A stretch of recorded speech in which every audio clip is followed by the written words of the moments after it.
இன்றைக்கி ஒரு sweet recipe ஈஸியாக குயிக்காக எப்படி செய்கிறதுன்னு பார்க்கலாமா? வாங்க வீடியோக்குள்ளே போகலாம். சப்ஸ்கிரைப் பண்ணிக்கோங்க, பெல் பட்டன் கிளிக் பண்ணிக்கோங்க. அப்போ தான் என்னோட நோட்டிஃபிகேஷன் உடனே வரும்.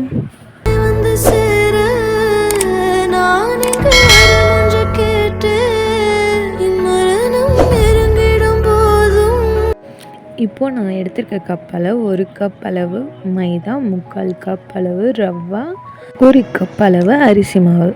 நல்லா காதில் வாங்கிக்கோங்க. 1 கப் அரிசி மாவு, 1 கப் மைதா, 3/4 கப் ரவா. இப்போது சோடாப்பு, ஜீனி 3/4 கப் அளவு எடுத்திருக்கோம். இதுதான் ரேஷியோ. உங்களுக்கு இதிலே ஈஸியாக தெரிஞ்சிருக்கும் என்ன செய்ய போகிறேன்னு. யோசிச்சுக்கிட்டே இருங்க நான் என்ன செய்ய போகிறேன்னு. ஒரு பிஞ்ச் அளவு உப்பு ஆட் பண்ணிட்டு லைட்டாக தண்ணி சேர்த்து மிக்ஸ் பண்ணிக்கலாம். தண்ணிக்கு பதிலாக பால் சேர்த்து மிக்ஸ் பண்ணிக்கலாம். நான் இப்போ தண்ணி தான் சேர்த்துருக்கேன்.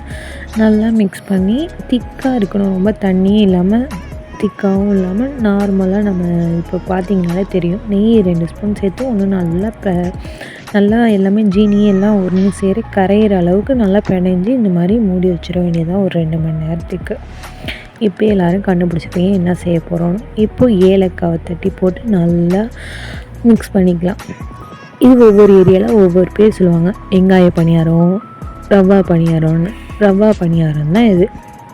இப்போ சின்ன சின்னதாக உருட்டி போட்டால் சூப்பராக டீக்கெலாம் முறுன்னு கிறிஸ்பியான ரவா பணியாரம் ரெடி ஆயிரும். இப்போ சின்ன சின்னதாக கிள்ளி போட்டுக்கலாம். அப்படியே ஈஸியாக குயிக்காக செஞ்சிடலாம். நம்ம இது முன்னே பிணைஞ்சி 2 மணி நேரம் வச்சிடணும். 2 மணி நேரத்துலேருந்து 3 மணி நேரம் வச்சுட்டாக்க நல்லா 2லேருந்து 3 மணி நேரத்துக்கு முன்னாடியே நம்ம நல்லா மிக்ஸ் பண்ணி வச்சிட்டோம்னாக்கா சூப்பராக ரெடி ஆகிடும். நல்லா கலரே அப்படி ப்ரௌன் கலரில் சூப்பராக இருக்குல்ல, கிறிஸ்பியாக நல்லா இருக்கும். நீங்களும் உங்கள் வீட்டில் ட்ரை பண்ணி பாருங்கள். சூப்பராக இருக்கும். நான் உண்மையாக சொல்கிறேன், பொய் சொல்லலை. நீங்கள் செஞ்சு பார்த்துட்டு எப்படி இருந்துச்சுன்னு கமெண்டில் சொல்லுங்கள். இப்போ பாருங்கள், வெளியே மொறுன்னு உள்ள ஜூஸியாக சாஃப்டாக எண்ணெயே இருக்காது. நல்லாயிருக்கும். ரவா போட்டிருக்கிறதுனால நம்மளுக்கு நல்லா கிறிஸ்பியாக இருக்கும்.